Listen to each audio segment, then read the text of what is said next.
Okay, welcome along to today's webinar. My webinar is on good debt versus bad debt.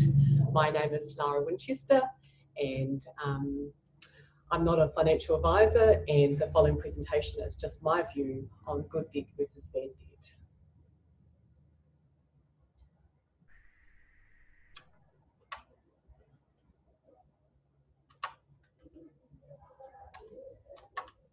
Okay, it's important to know the difference between good debt and bad debt, especially in today's world.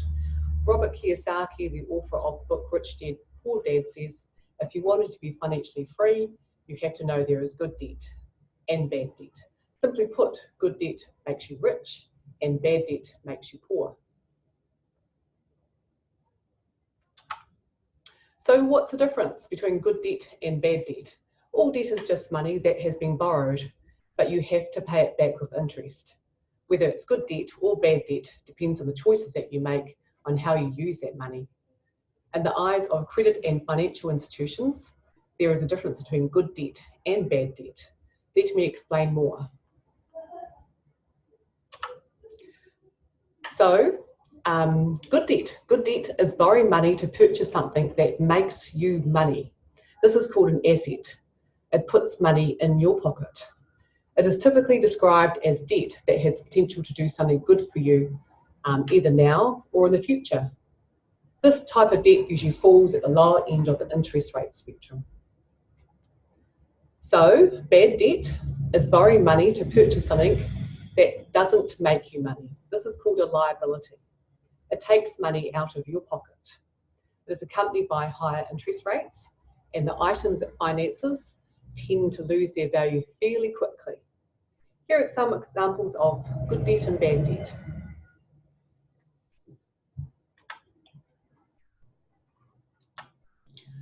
Owning your own home. Borrowing money to purchase your own home can be considered good debt, provided you have done your homework and bought a well-located property that has the potential to increase in value or appreciate over time. This means you could sell it eventually for more than you paid for it. It is good to buy your own home, to have a place to call your own, to raise a family, and your wealth will grow over time. You could also use the equity gained in your own home to borrow against to purchase further properties.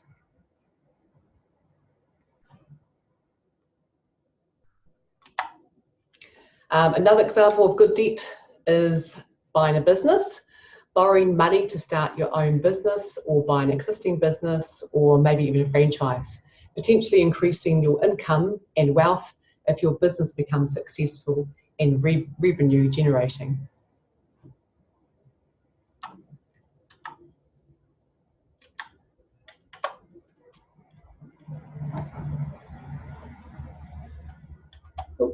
Okay, another example of good debt is buying an investment property.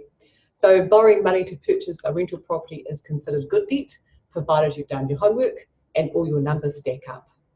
So if you have an investment property, the rental payments could cover most of the loan repayments, and over time it would start to make you money, especially if you have bought well.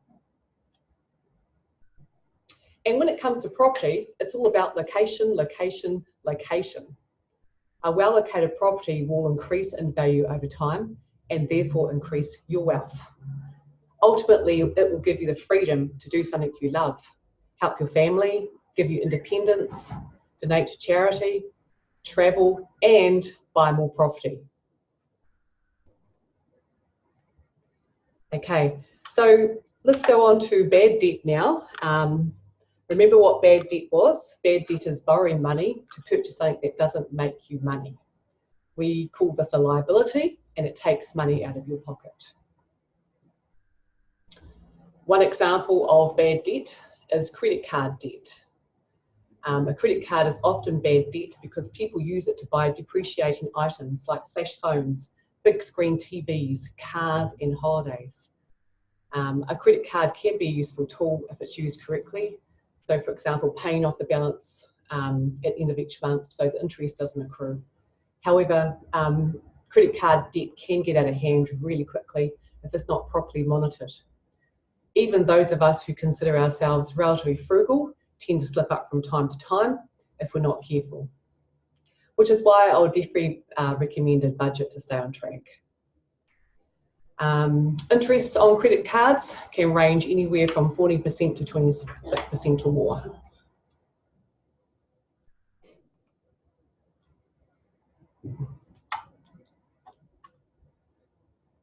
Okay, next thing. Let's take a look at New Zealand's total credit card debt. Okay, so here on the y-axis here, we've got millions of dollars. So that's $2 billion, $4 billion, $6 billion, $8 billion there. So what you can see there, the highest point is about $7.5 billion of total credit card debt in New Zealand. Okay, that's over about a 30-year period. As you can see, the overall long term is that it's increasing significantly. Okay, let's have a look at this next picture. The next picture is New Zealand's total consumers' debt. Okay, so this doesn't include housing debt. It measures credit card debt, so the slide that you just saw, instalment credit, hire purchase, personal loans, car loans, and store credit. Okay, so you can see from this slide that it's $17.5 billion worth of debt here. And this is also increasing significantly over time since the early 2000s. If we have a look at the year 2000 and 2008, that was when the GFC hit. And we can see that people pulled back a bit in their spending, and that's where you've got the dip in the graph over 2010, and it starts to recover in 2012, where people start spending again. Okay. All right. Another example of bad debt is a car loan. Sure, we all need to get around from time to time, actually all the time, not time to time, all the time. And a vehicle is very handy means of transportation. But whether you're driving a 2019 Tesla or a 2006 Nissan Tiida, I'm sorry to say that they will both depreciate in value. In fact, a new vehicle depreciates as much as 11% the moment it's driven off the lot. Ouch.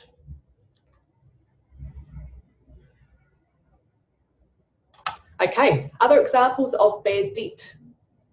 Hire purchase, lease to buy TVs, laptops, phones, stereo systems, and so on. Personal loans, to buy a car, a holiday, to renovate your own home. Small finance loans.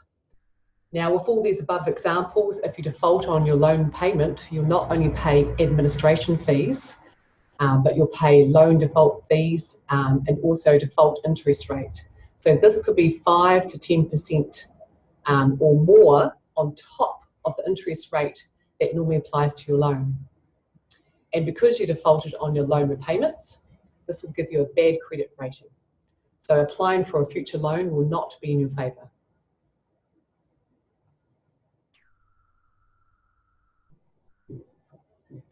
Okay, next thing. So tips to ensure you stay out of bad debt. So you should ask yourself, do I really need to upgrade my car? Can I afford to eat at flash restaurants every week? Could I save the money first and then purchase that phone? Or better still, buy a cheaper one? Do I need these $250 pair of shoes? I mean, all these things are great to have and make us look and feel like $1 million, but really only if you have the money should you purchase these liabilities. Otherwise, you will be on the slippery slope to bad debt. And use good debt to help you purchase things that will make you money and become wealthier in the long term, such as property, such as a property investment.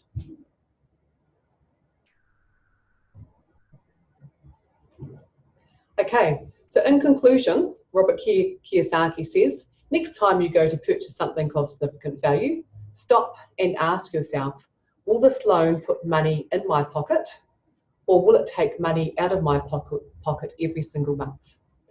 I hope this gives you a better perspective on the two different types of debt. Our next webinar will be hosted by Lynn Ewan. Be sure to tune in next Monday evening. And come along to our Kickstarter property workshop. I think it's especially good for those people starting out on their property investment journey. You can book through Eventbrite online.